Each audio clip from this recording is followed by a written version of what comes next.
গত পর্বে আপনারা দেখেছিলেন আমরা কলকাতা থেকে নিজেরাই ড্রাইভ করে পুরুলিয়ার গড়পঞ্চকোটের এই পাঞ্চেত রেসিডেন্সিতে এসে পৌঁছেছিলাম।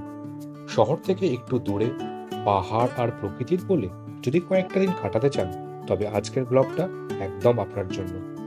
আমরা আজ চলে এসেছি পুরুলিয়ার অন্যতম সুন্দর ডেস্টিনেশন গড়পঞ্চকোটের পাঞ্চেত রেসিডেন্সিতে। চারিদিকে পাহাড়ের হাতছানি আর শান্ত পরিবেশ। মন ভালো করার জন্য এর থেকে ভালো জায়গা আর কি বা হতে পারে। চলুন তাহলে আজকের ব্লগটা শুরু করি।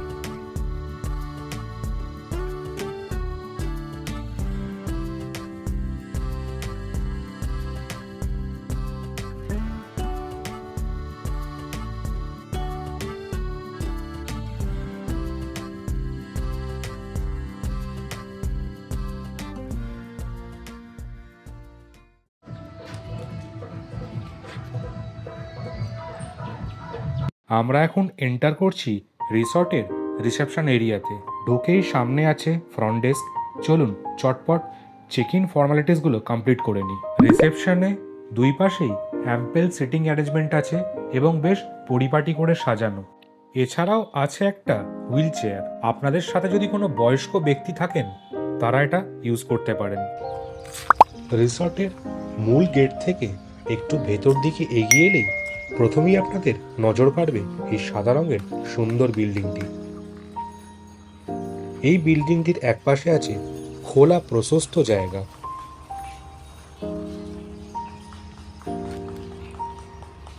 এই আগমনী বিল্ডিংটির পাশেও বেশ কিছু পার্কিং স্পেস আছে। এই বিল্ডিং এরই নিচের তলায় রয়েছে এই রিসর্টের রিসেপশন, আর ওপরে ফার্স্ট ফ্লোরে রয়েছে থাকার ব্যবস্থা। যারা একটু বড় গ্রুপ বা ফ্যামিলি নিয়ে আসছেন তাদের নজর কাড়বে এই আগমনী কটেজগুলো।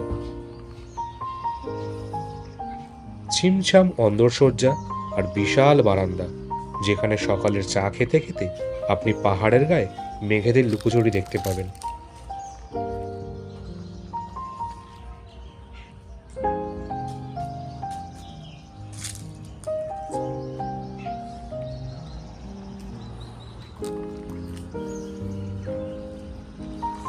আমি এখন রিসর্টের মূল রিসেপশন এরিয়া থেকে সামনের দিকে এগিয়ে যাচ্ছি। ঠিক সামনেই একটা সুন্দর সাজানো রাস্তা চলে গেছে রিসর্টের একদম ভেতর অব্দি। দেখুন, এই সুন্দর রাস্তাটা ধরে হাঁটতে হাঁটতে কি ভীষণই না ভালো লাগছে। দুই পাশে তাকালে আপনাদের চোখ জুড়িয়ে যাবে। কতটা খোলামেলা জায়গা আর চারদিকে শুধু গাঢ় সবুজের সমারোহ।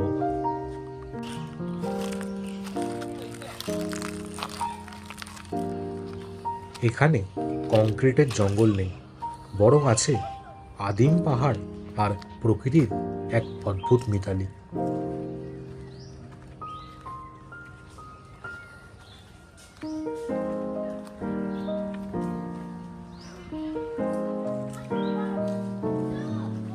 প্রচুর গাছপালা আর এই আশ্চর্য শান্ত পরিবেশ আপনার নাগরিক জীবনের সমস্ত ক্লান্তি, ব্যস্ততা আর ধুলোবালি এক মুহূর্তের মধ্যেই ভুলিয়ে দেবে। পাঞ্চেত রেসিডেন্সির একটা বড় গুণ আমি আপনাদেরকে বলি, এরা কিন্তু প্রকৃতিকে বিন্দুমাত্র নষ্ট করেনি, বরং পাহাড়ের ঢাল আর গাছপালাকে অক্ষত রেখে ঠিক প্রকৃতির কোলেই ঘরগুলো সাজিয়েছে। এই যে সামনে দূরে পাহাড়ের নীলচে হাতছানি আর রাস্তার দুপাশে পাহাড়ি সব নাম না জানা বুনো গাছ, এটাই হলো এই রিসর্টের আসল সৌন্দর্য, যা আপনাকে প্রতি পদে মনে করিয়ে দেবে যে আপনি আজ প্রকৃতির খুব কাছের একটা অতিথি। এই রাস্তাটা ধরে আমরা যত ভেতরে এগোচ্ছি ততই রহস্য বাড়ছে। একটু পরেই আমাদের সামনে একে একে পড়বে সেই কাঙ্ক্ষিত কটেজগুলো। ইগলু থেকে শুরু করে পাঞ্জারাহাট, মৃত্তিকা কিংবা বাসেরা, এখানকার প্রতিটি কটেজ কিন্তু এক একটি আলাদা থিমে তৈরি করা। সবুজ রাস্তাটা ধরে এগোতেই এবার আপনাদের নিয়ে আসলাম এই জায়গাটায়, যার জন্য আপনারা অধীর আগ্রহে অপেক্ষা করছিলেন। আমার ঠিক সামনেই দেখুন সারিবদ্ধভাবে দাঁড়িয়ে আছে অদ্ভুত সুন্দর গোল গোল কিছু ঘর। এগুলোই হলো পাঞ্চেত রেসিডেন্সির সব থেকে বড় আকর্ষণ, অর্থাৎ এখানকার সিগনেচার ইগলু কটেজ। সাধারণত আমরা বইয়ের পাতায় বা সিনেমার মেরু অঞ্চলের বরফের ইগলু দেখেছি, কিন্তু পুরুলিয়ার এই রুক্ষ লাল মাটির দেশে এমন স্থাপত্য সত্যি অবাক করার মতো। ইগলু কটেজ দেখাতে হলো, এবার আপনাদের নিয়ে যাব রিসর্টের এমন একটা জায়গায় যেখানে গেলেই আপনি পুরুলিয়ার আসল স্পন্দন বা তার সংস্কৃতির ছোঁয়া পাবেন। আমার ঠিক সামনেই যে এরিয়াটা দেখছেন, এটা নাম হলো পার্বণ। এটি হলো পাঞ্চেত রেসিডেন্সি, সেই বিশেষ জায়গা যেখানে সমস্ত উৎসব বা ইভেন্টগুলো আয়োজন করা হয়। নামের সার্থকতা এখানেই, কারণ পার্বণ মানেই তো উৎসব, আর এই চত্বরটি সবসময় সেই আনন্দ আর উল্লাসের সাক্ষী থাকে। দেখুন কতটা খোলামেলা আর সুন্দর করে সাজানো এই জায়গাটি।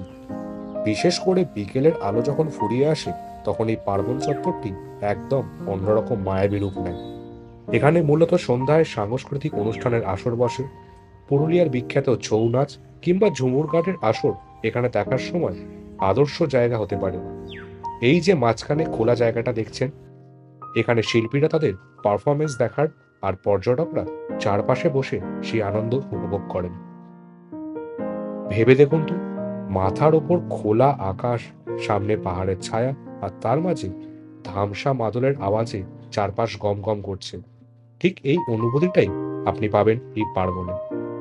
শুধু সাংস্কৃতিক অনুষ্ঠান নয়, আপনি যদি গ্রুপ নিয়ে আসেন বা ফ্যামিলির কোনো অনুষ্ঠান করতে চান, তবে এখানকার এই ইভেন্ট স্পেসটা দারুণ কাজে দেবে। রিসর্টের পক্ষ থেকে এখানে মাঝে মাঝেই ক্যাম্প ফায়ারের ব্যবস্থা করা হয়, যেখানে শীতের রাতে আগুনের ওম পেতে নিতে নিতে আড্ডা নেওয়ার একটা আলাদাই লেভেলের অভিজ্ঞতা থাকে। পার্বণ এরিয়াটাকে এমনভাবে ডিজাইন করা হয়েছে যাতে গ্রাম্য পরিবেশ আর আভিজাত্য দুটোই বজায় থাকে। এর আলোকসজ্জা বা লাইটিং যখন সন্ধ্যার দিকে জ্বলে ওঠে, তখন পাহাড়ের নিস্তব্ধতার মাঝে এক পশলা উৎসবের আলো যেন চারপাশটাকে রঙিন করে তোলে। পার্বণ চত্বর থেকে একটু এগোলেই চোখে পড়বে এই সুন্দর জায়গাটা। যারা সপরিবারের ছোট বাচ্চাদের নিয়ে বেড়াতে আসছেন, তাদের জন্য এই জায়গাটি একদম স্বর্গ। দেখুন, সবুজে ঘেরা এই ছোট্ট পার্কে স্লাইড, দোলনা আর বাচ্চাদের খেলার নানান সরঞ্জাম রয়েছে। শহরের ফ্ল্যাট বাড়িতে বাচ্চারা তো ঠিকমতো দৌড়ঝাঁপ করার সুযোগ পায় না, কিন্তু এখানকার এই খোলামেলা আর নিরাপদ পরিবেশে ওরা প্রাণ খুলে খেলতে পারবে।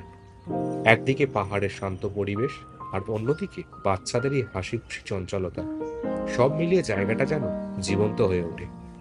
বড়রা যখন পাশে বসে পাহাড়ের রূপ দেখছেন, বাচ্চারা তখন এখানে ব্যস্ত থাকবে তাদের নিজস্ব আনন্দে।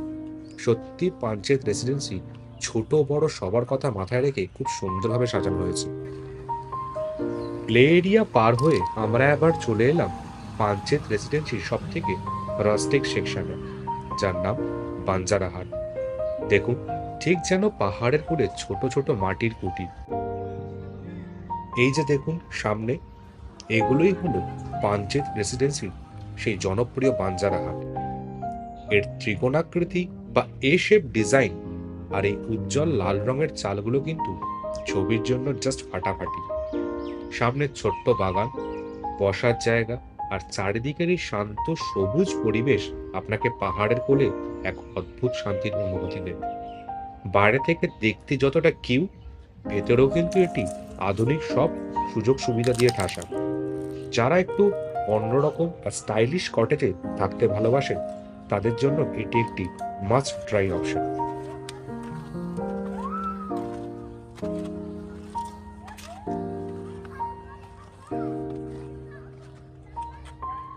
রিসর্টের ভেতর দিয়ে হাঁটতে হাঁটতে আমরা এবার চলে এসেছি এক অসাধারণ ওপেন টপ এরিয়াতে। আমার ঠিক সামনেই দেখুন শান্ত নীল জলের একটা ছোট্ট লেক, আর সেই লেকের ঠিক ওপাশেই দাঁড়িয়ে আছে পাহাড়ের এক বিশাল সারি। আকাশের নীল আর পাহাড়ের সবুজের ছায়া যখন এই টলটলে লেকের জলে পড়ে, তখন এক মায়াবী প্রতিচ্ছবি তৈরি হয়। এই খোলা জায়গায় দাঁড়িয়ে পাহাড়ের বুক চিরে আসা হাওয়া যখন গায়ে লাগে, তখন মনে হয় যেন প্রকৃতির একদম হৃৎপিণ্ডে চলে এসেছে।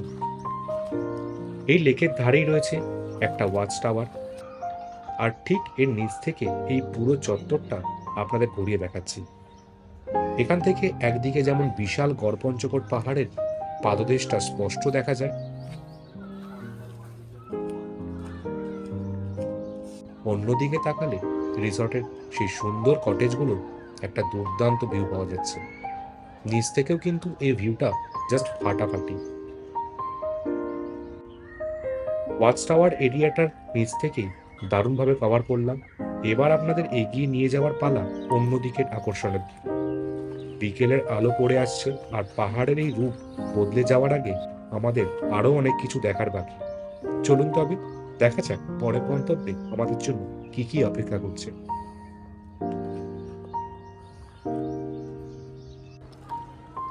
এখন আমরা চলে এসেছি পাঞ্চেত রেসিডেন্সির সেই অংশে যেখানে মনে হবে আপনি সত্যি নিজের ঘর বা আস্তানায় ফিরে এসেছেন।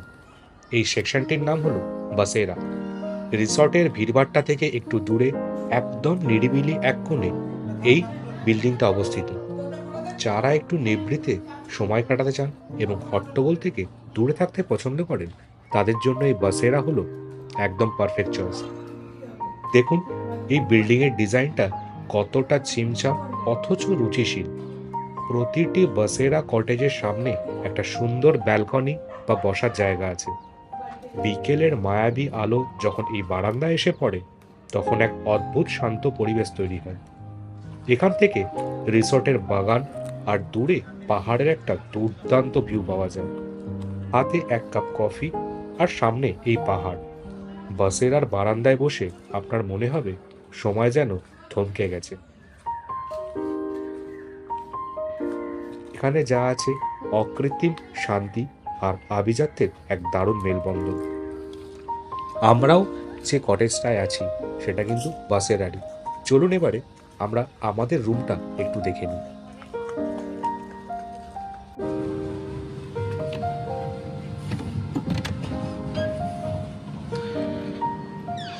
রুমে চেক ইন করা আমাদের হয়ে গেছে, আর এই হচ্ছে আমাদের আজকের রুম। রুমে ঢুকেই প্রথমেই বাঁ পাশে দেখা যাচ্ছে একটা চেয়ার, একটা ছোট সেন্টার টেবিল, আর সামনে একটা ওয়ার্ডরোব। ওয়ার্ডরোবটা আপনি আপনাদের বিলঙ্গিংস অথবা আপনাদের ক্লোথসগুলো হ্যাং করে রাখতে পারবেন। নিচে আছে একটা মিনি ফ্রিজার। বাঁ পাশে একটা বেশ বড় জানলা, আর জানলা দিয়ে বাইরেটা বেশ ভালো রকম দেখা যাচ্ছে। এই পাশটায় রয়েছে দুটো স্যানিটাইজ গ্লাস, দুটো কাপ, কিছু টিস্যু পেপার, আর আছে টি কফির পাউচ। তার সাথে আছে একটা ইলেকট্রিক কেটল, যেখানে আপনি আপনার জল গরম করতে পারবেন বা চা কফি বানিয়ে খেতে পারবেন। এখানে রয়েছে সমস্ত রিমোটস। এই একটা টিভি, যেটা আমাদের কোনো কাজের নয়। এখানে একটা ছোট্ট টেবিল আছে বা ওয়াকিং ডেস্ক টাইপের আছে, যেখানে আপনারা মনে করলে কোনো কাজকর্ম করতে পারবেন। তার পাশে আছে একটা লাগেজ স্পেস মতো। আর এই হচ্ছে মিরর। আর যেটা মেন রুমের সেটা হচ্ছে এই বেডটা বেশ পরিষ্কার এবং যথেষ্ট বড়। দুজনের জন্য তো সাফিসিয়েন্ট, এবং তিনজনও কিন্তু আরাম করে এখানে শোয়া যাবে। বেডের দুপাশে দুটো বেড সাইড টেবিল আছে। আর রুমে সেরকম কিছু নেই। চলুন তাহলে বাথরুমটা দেখা যাক।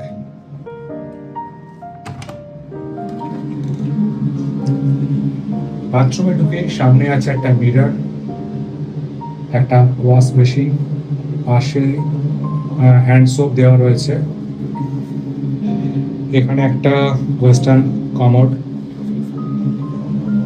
গিজার আছে, আর এই পাশটায় রয়েছে শাওয়ার এনক্লোজার। বাথরুমটা খুব একটা বড় নয়, কিন্তু বেশ পরিষ্কার পরিচ্ছন্ন। এছাড়াও রুমে আছে কমপ্লিমেন্টারি কিট হিসেবে ডেন্টাল কিট, একটা কম্ব, একটা বডি লোশন, একটা বডি শ্যাম্পু, এই আর কি রেগুলার যা থাকে আর কি। তো আপাতত এই হচ্ছে রুমের একটা মোটামুটি ওভারভিউ। রুমটা এসি রুম। রিসর্ট ঘোরার মাঝেই আমার নজর কাড়ল এই সুন্দর জায়গাটি, যার নাম হেসেল ঘর। নামটা শুনেই একটা পুরনো দিনের ভালোবাসা কাজ করে, তাই না? আমাদের মা ঠাকুমাদের আমলের সেই রান্নাঘরের স্মৃতি যেন এই নামের সাথে জড়িয়ে আছে। এই হেসেল ঘর হলো একদম খাঁটি দেশি স্বাদের ঠিকানা। দেখুন এই জায়গাটি ঠিক কতটা সুন্দর করে সাজানো, চারিদিকে খোলামেলা পরিবেশ আর তার মাঝে এই ঘরোয়া ছোঁয়া। এখানে মূলত ট্র্যাডিশনাল বা সাবেকি পদ্ধতিতে রান্নার একটা ছোঁয়া রাখা হয়েছে। এসে গেছি আমরা ডাইনিং রুমে, আর আজকে লাঞ্চে আমরা অর্ডার করেছি ভাত, সালাড, ভেজ ডাল, তার সাথে আছে পোস্তর বড়া যেটা আমার ফেভারিট, আর আছে মাটন, সাথে নিয়েছি চাটনি, আর আছে পাঁপড়। তো আপাতত এই দিয়েই লাঞ্চটা সারবো, খিদে প্রচুর পেয়েছে। পাহাড় আর কটেজগুলোর মাঝখানে এবার দেখুন রিসর্টের এই চমৎকার সুইমিং পুলটি। নীল আকাশের নিচে এই টলটলে পরিষ্কার জল একদম মন ভালো করে দেওয়ার মতো। এই পুলের বিশেষত্বই হলো এর লোকেশন। জলে নেবে রিল্যাক্স করার সময় আপনার ঠিক সামনেই থাকবে বিশাল গড়পঞ্চকোট পাহাড়ের এক মোহময় দৃশ্য। ছোটদের জন্য এখানে আলাদা সেকশনও আছে। পাহাড় ভ্রমণের ক্লান্তি দূর করতে এই নীল জলে একটা ডুব দেওয়ার চেয়ে আরামদায়ক আর কিছুই হতে পারে না। মৃত্তিকা নামের মতোই এই কটেজগুলোতে জড়িয়ে আছে মাটির এক অদ্ভুত টান। এটি হলো রিসর্টের মৃত্তিকা সেকশন। দেখুন এই কটেজগুলি ঠিক কতটা শৈল্পিকভাবে সাজানো। হলুদ দেওয়াল আর টালির চালের এই কম্বিনেশন আপনাকে এক লহমায় পুরনো দিনের জমিদারি বাড়ির কথা মনে করিয়ে দেবে। কটেজের সামনে রয়েছে একটি সুন্দর তুলসী মঞ্চ এবং আলপনা দেওয়া প্রবেশপথ, যা এই জায়গায় এক পবিত্র এবং ঘরোয়া আবেশ তৈরি করে। যারা মডার্ন রিসর্টের মাঝে একটু সাবেকিয়ানা আর আভিজাত্য খুঁজছেন, তাদের জন্য মৃত্তিকা হলো পাঞ্চেত রেসিডেন্সির এক টুকরো শান্তির নীড়। এখানকার বারান্দায় বসে পাহাড়ের নিস্তব্ধতা উপভোগ করাটা সত্যি এক অনন্য অভিজ্ঞতা।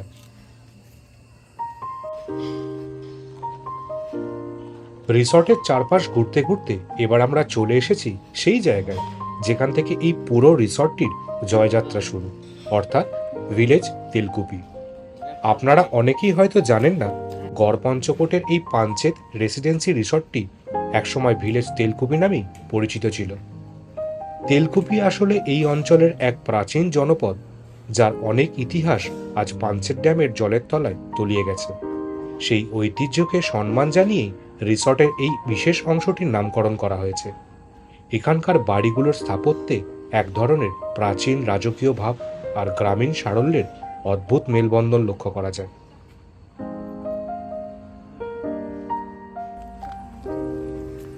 পাঞ্চেত রেসিডেন্সির এই মায়াবী সফর আজ এখানেই শেষ করছি।